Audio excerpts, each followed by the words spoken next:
आप सभी को जय मसीह की। आप सब कैसे हैं? मुझे उम्मीद है, मुझे आशा है सभी लोग स्वस्थ हैं। आइए मेरे प्रिय, फिर से इस ऑडियो भजन संहिता में, पवित्र बाइबल की ऑडियो भजन संहिता में आप सबका स्वागत करते हैं, वेलकम करते हैं। आइए शुरू करें। आज के भजन संहिता में हम आज पढ़ने जा रहे हैं भजन संहिता 69, साम्स नंबर 69।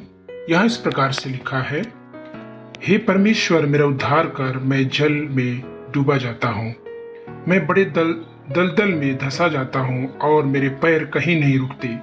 मैं गहरे जल में आ गया और धारा में डूबा जाता हूँ। मैं पुकारते पुकारते थक गया, मेरा गला सूख गया है। अपने परमेश्वर की बात जोहते जोहते मेरी आंखें धुंधली पड़ गई है। जो अकारण मेरे बैरी हैं वे गिनती में मेरे सिर के बालों से अधिक हैं। मेरे विनाश करने वाले जो व्यर्थ मेरे शत्रु हैं वे सामर्थी हैं। इसीलिए जो मैंने लूटा नहीं वह भी मुझको देना पड़ा। हे परमेश्वर, तू तो मेरा मूर्ता को जानता है और मेरे दोस्त तुझ से छिपे नहीं हैं। हे प्रभु, हे सेनाओं के यहोवा, जो तेरी बाट जोहते हैं उनकी आशा मेरे कारण टूटे। हे इज़राइल के परमेश्वर, जो तुझे ढूंढते हैं उनका मुंह मेरे कारण काला ना हो।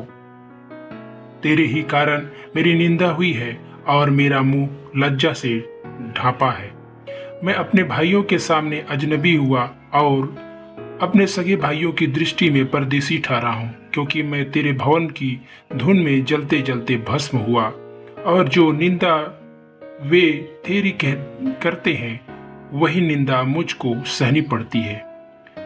जब मैं रोक कर उपवास करके दुख उठाता था तब उससे भी मेरी नामधराई ही हुई।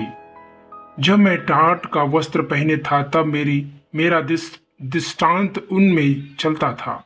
फाटक के पास बैठने वाले मेरे विषय बातचीत करते हैं और मदिरा पीने वाले मुझ पर लगता हुआ गीत गाते हैं। परंतु हे यहोवा, मेरी प्रार्थना तो तेरी प्रसन्नता के समय में हो रही है।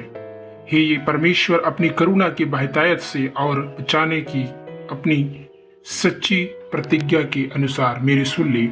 मुझको दलदल में से उबार की मैं धस न जाऊं। मैं अपने बैरियों से और गहरे जल में से बच जाऊं। मैं धारा में डूब ना जाऊं और ना मैं गहरे जल में डूब मरूं, और ना पाताल का मुख मेरे ऊपर बंद हो। हे यहोवा, मेरी सुन ले, क्योंकि तेरी करुणा उत्तम है। अपनी दया की बहुतायत के अनुसार मेरी ओर ध्यान दे। अपने दास से अपना मुख ना मोड़, क्योंकि मैं संकट में हूँ। फुर्ती से मेरी सुन ले, मेरे निकट आकर मुझे छुड़ा ले। मेरे शत्रुओं से मुझको छुटकारा दे। मेरी नामधराई और लज्जा और अनादर को तू जानता है। मेरे सब द्रोही तेरे सामने है। मेरा हृदय नामधराई के कारण फट गया और मैं बहुत उदास हूँ। मैंने किसी तरस खाने वाले की आशा तो की, परंतु किसी को ना पाया, और शांति देने वालों को ढूंढता तो रहा, परंतु कोई ना मिला।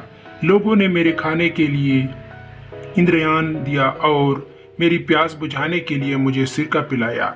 उनका भोजन उनके लिए फंदा हो जाए और उनके सुख के समय जाल बन जाए। उनकी आंखों का अंधेरा छा जाए ताकि वे देख ना सके, और तू उनकी कटी को निरंतर कपाता रहा। उनके ऊपर अपना रोष भड़का और तेरे क्रोध की आँच उनको लगे। उनकी छावनी उजड़ जाए और उनके डेरों में कोई ना रहे, क्योंकि जिसको तूने मारा वे उसके पीछे पड़े हैं, और जिनको तूने घायल किया वे उनकी पीड़ा की चर्चा करते हैं। उनके अधर्म का अधर्म बढ़ा और वे तेरे धर्म को प्राप्त न करे। उनका नाम जीवन की पुस्तक में से काटा जाए और धर्मियों के संग लिखा ना जाए। परंतु मैं तो दुखी और पीड़ित हूँ, इसीलिए हे परमेश्वर, तू मेरा उद्धार करके मुझे ऊंचे स्थान पर बैठा। मैं गीत गा गा कर तेरी नाम की स्तुति करूंगा और धन्यवाद करता हुआ तेरी बड़ाई करूंगा। यह यहोवा को बैल से अधिक, वरन सिंह और खुर वाले बैल से भी अधिक भाएगा। नम्र लोग इसे देखकर आनंदित होंगे। हे परमेश्वर के खोजियो, तुम्हारा मन हरा हो जाए, क्योंकि यहोवा दरिद्रों की ओर कान लगाता और अपने लोगों को जो बंदी हैं तुझ नहीं जानता। स्वर और पृथ्वी उसकी स्तुति करे और समुद्र अपने सब जीव जंतुओं समेत उसकी स्तुति करे, क्योंकि परमेश्वर सियोन का उद्धार करने और यहूदा के नगरों को फिर बसाएगा और लोग फिर वहां बसकर उसके अधिकारी हो जाएंगे। उसके दासों का वंश उसको अपने भाग में पाएगा और उसके नाम के प्रेमी उसमें वास करेंगे। आमीन। इस भजन संहिता से परमेश्वर आप सभी को बहुत बहुत आशीष दे। मेरे प्रियो, यदि इस वीडियो में नए हैं, शेयर करें, सब्सक्राइब करें और सपोर्ट करें। तब तक के लिए आपसे अगले वीडियो में फिर से आप सभी से मुलाकात होगा, इसी वीडियो में, इसी बाइबल वचन में और इसी भजन संहिता में। तब तक के लिए आपको बहुत बहुत धन्यवाद। परमेश्वर आप सभी को बहुत आशीष करे। धन्यवाद।